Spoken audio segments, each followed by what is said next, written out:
Assalamualaikum warahmatullahi wabarakatuh. Jumpa lagi dengan saya Sarifatul Hasanatin, peserta Latsar CPNS Provinsi Kepulauan Riau tahun 2021. Hari ini tanggal 30 September 2021 adalah hari ketiga pelaksanaan e-learning Agenda 3. Saya dan teman-teman Latsar Angkatan 2 memfokuskan kegiatan pada penyelesaian tugas-tugas individu maupun tugas kelompok yang telah diberikan oleh fasilitator. Fasilitator saya di Agenda 3 ini yaitu Bapak Dr. Haji Cecep Yudiana MKas. Di Agenda 3 kali ini, saya belajar tentang manajemen ASN, Whole of Government, dan pelayanan publik.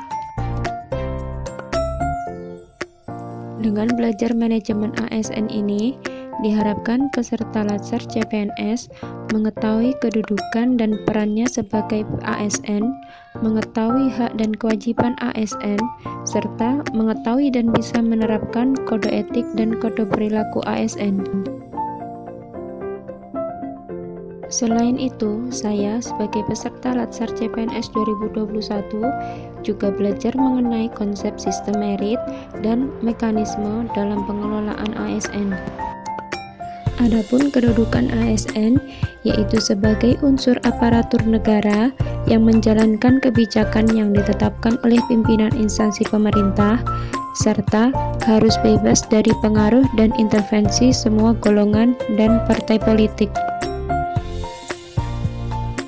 Sedangkan peran ASN yaitu sebagai perencana, pelaksana, dan pengawas penyelenggaraan tugas umum pemerintahan dan pembangunan nasional melalui pelaksanaan kebijakan dan pelayanan publik yang profesional, bebas dari intervensi politik, serta bersih dari praktik korupsi, kolusi, dan nepotisme. Selanjutnya, tugas ASN. Yang pertama, melaksanakan kebijakan yang dibuat oleh pejabat pembina kepegawaian sesuai dengan ketentuan peraturan perundang-undangan. Kedua, memberikan pelayanan publik yang profesional dan berkualitas.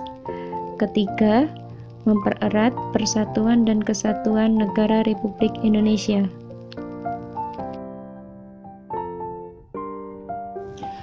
Kewajiban ASN. Yang pertama, setia dan taat pada Pancasila, Undang-Undang Dasar 1945, NKRI, dan pemerintah yang sah. Menjaga persatuan dan kesatuan bangsa. 3. Melaksanakan kebijakan yang dirumuskan pejabat pemerintah yang berwenang. 4. Menaati ketentuan peraturan perundang-undangan. 5. Melaksanakan tugas kedinasan dengan penuh pengabdian, kejujuran, kesadaran, dan tanggung jawab. 6. Menunjukkan integritas dan keteladanan dalam sikap perilaku, ucapan, dan tindakan kepada setiap orang, baik di dalam maupun di luar kedinasan. 7. Menyimpan rahasia jabatan dan hanya dapat mengemukakan rahasia jabatan tersebut sesuai dengan ketentuan peraturan perundang-undangan. Dan yang terakhir, bersedia ditempatkan di seluruh wilayah Negara Kesatuan Republik Indonesia. Mata pelatihan selanjutnya yaitu kode etik dan kode perilaku. Kode etik dan kode perilaku ini bertujuan untuk menjaga martabat dan kehormatan ASN. Selain itu, sebagai pedoman panduan birokrasi publik atau aparatur sipil negara dalam menjalankan tugas dan kewenangan agar tindakannya dinilai baik. Sebagai standar penilaian sifat, perilaku, dan tindakan birokrasi publik atau aparatur sipil negara dalam menjalankan tugas dan kewenangannya. Etika birokrasi penting sebagai panduan norma bagi aparat birokrasi dalam menjalankan tugas pelayanan pada masyarakat dan menempatkan kepentingan publik di atas kepentingan pribadi, kelompok, dan organisasinya. Materi selanjutnya yaitu sistem merit dalam manajemen ASN. Sistem merit ini penting bagi organisasi untuk mendukung keberadaan prinsip akuntabilitas yang saat ini menjadi tuntutan dalam sektor publik. Pentingnya sistem merit bagi ASN yaitu menjamin keadilan dan juga menyediakan ruang keterbukaan dalam perjalanan karir seorang pegawai. Prinsip sistem merit yang pertama, keadilan dan kewajaran. 2. Objektif. 3. Berbasis kinerja. Pelaksanaan sistem merit dalam beberapa komponen pengelolaan ASN. Yang pertama, penyusunan dan penetapan kebutuhan. 2. Penilaian kinerja. 3. Pengembangan kompetensi promosi, mutasi, dan penghargaan. Materi kedua di agenda 3 yaitu Whole of Government atau WOG. Apa itu WOG? WOG pada dasarnya adalah sebuah pendekatan fungsi dalam ruang lingkup koordinasi yang lebih luas guna mencapai tujuan bersama dalam pembangunan kebijakan, manajemen program, dan pelayanan publik.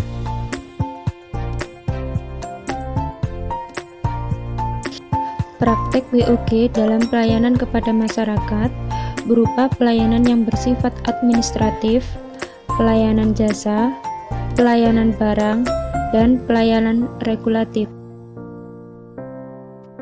Pelayanan yang bersifat administratif merupakan pelayanan publik yang menghasilkan berbagai dokumen resmi yang dibutuhkan masyarakat.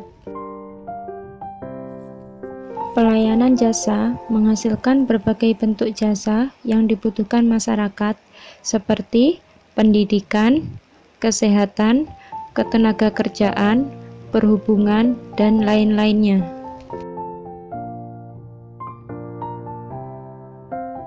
Sedangkan pelayanan barang menghasilkan jenis barang yang dibutuhkan masyarakat seperti jalan, perumahan, jaringan telepon, listrik, air bersih, dan lain-lainnya. Pelayanan regulatif merupakan pelayanan melalui penegakan hukuman dan peraturan perundang-undangan maupun kebijakan publik yang mengatur sendi-sendi kehidupan masyarakat. Untuk mencapai pemerintahan yang baik, diperlukan perubahan mindset, yaitu penguasa menjadi pelayan, wewenang menjadi peranan, dan jabatan adalah amanah yang harus dipertanggungjawabkan. Materi ketiga di agenda 3 yaitu pelayanan publik. Mata pelatihan ini membekali peserta dengan kemampuan untuk memberikan pelayanan publik yang berkualitas melalui konsep dan prinsip pelayanan publik, pola pikir ASN sebagai pelayanan publik, dan praktek etiket pelayanan publik. Adapun prinsip-prinsip pelayanan publik yaitu kesederhanaan, kejelasan, kepastian waktu, akurasi, keamanan, tanggung jawab, kelengkapan sarana dan prasarana, kemudahan akses, kedisiplinan, kesopanan dan keramahan, serta kenyamanan. Kualitas pelayanan publik dilihat dari prosedur pelayanan yang mudah, cepat, hemat biaya, produk pelayanan yang bagus dan sesuai ketentuan, serta kompetensi petugas yang mumpuni. Selain mendengarkan pemaparan materi, diskusi dan tanya jawab dengan fasilitator, kami juga mengerjakan tugas individu maupun tugas kelompok. Adapun beberapa tugas kelompok yang perlu kami kerjakan dan submit, salah satunya membuat narasi best practice virtual tour. Terkait tugas ini, saya dan teman-teman satu kelompok melakukan diskusi melalui Zoom dan koordinasi melalui WhatsApp. Dalam tugas kelompok, saya menyadari pentingnya komunikasi dan koordinasi antar anggota, sehingga tugas dapat diselesaikan dengan baik dan tepat waktu, meskipun kami tidak bisa bertatap muka secara langsung. Hal positifnya, tanpa disadari, kita bisa menjadi lebih melek teknologi. Adapun langkah-langkah yang kami lakukan untuk menyelesaikan tugas kelompok tersebut, yang pertama, menentukan best practice virtual tour yang akan dianalisis. Tak lupa, kami melakukan dokumentasi ketika melaksanakan diskusi tugas kelompok. Langkah kedua, membagi tugas antar anggota. Dan yang terakhir, pengumpulan kepada ketua kelompok untuk disatukan dan dirapikan, kemudian diupload ke LMS. Selain tugas kelompok, saya juga memiliki tanggung jawab menyelesaikan tugas individu. Yang pertama, saya membuat identifikasi beberapa isu aktual yang terjadi di unit kerja. Kedua, menyimak dan menganalisis video yang dikaitkan dengan materi agenda 3, yaitu manajemen ASN, Whole of Government, dan pelayanan publik. Sekian Learning Journal Agenda 3 dari saya. Terima kasih.